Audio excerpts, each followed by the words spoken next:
Oh yeah, what's going on YouTube? I just want to make a quick video talking about what's going on at Logan International Airport here in Boston, Mass. Been a Uber driver, Lyft driver for a year and a half now in Boston. Some of you know this, some of you don't. But I just want to say that it's just like the whole operation they have going on at Logan is just a big shit show. I feel most of the time. They have a staging in line. I don't know if you can see cars next to me, cars in front of me, and then we got cars over here, people waiting to get out, people waiting to get in.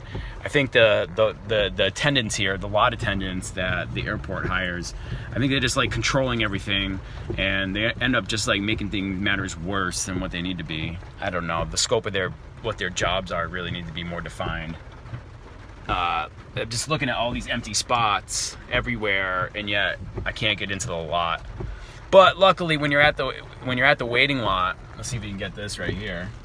When you're pulling in the driveway, they have 3 lanes, and then if you can get in the leftmost lane, on Lyft will pick me up in the app and put me in the queue in the left lane. But Uber doesn't, but Lyft will. So just a heads up. So if you do have to come in here at night and they're doing something like this, they're having you stop and wait in the 3 lanes. Definitely stay to the left so you can try and get in the Lyft queue if possible. So that's it. That's my tips. That's just a tip for Logan International Airport.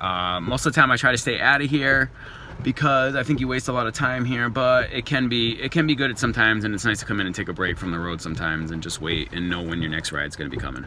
So that's it. Thanks for watching. Don't forget to subscribe. See you next time.